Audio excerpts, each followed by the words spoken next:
Bill.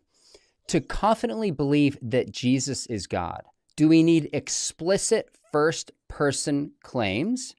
And did Jesus adequately claim to be God in Matthew, Mark, and Luke, which came before John? In my published work, I've tried to show that historically, Jesus of Nazareth made highly significant Christological claims about himself, whereby he put himself in the place of God himself.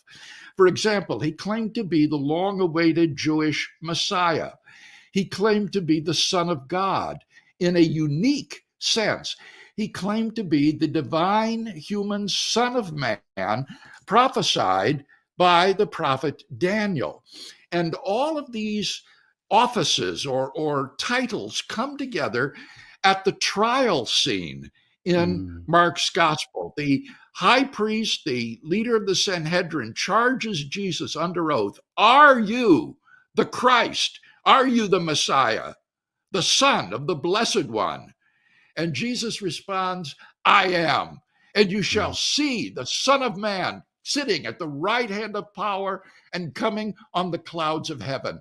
A virtual quotation from Daniel 7.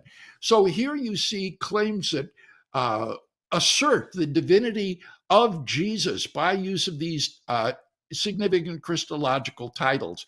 And immediately the high priest and the Sanhedrin recognized the blasphemy of what he had said and condemned him to death. Now, in addition to these explicit claims, there are also implicit Christological claims that Jesus made, whereby he put himself in God's place. For example, his claim to be able to forgive sins. In Mark chapter 2, we have the story of the healing of the paralytic.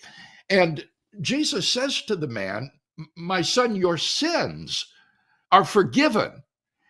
And Mark records that those standing about murmured and said, who does this man think he is?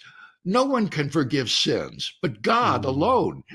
And Jesus, knowing what they're saying, says, "Which do you think is easier? To say your sins are forgiven, or rise, get up, and take your bed and go home?" And he says, "That you may know that the Son of Man has authority on earth to forgive sins." He says to the paralytic, "I say to you, rise, get up, and go home." And the man is miraculously healed.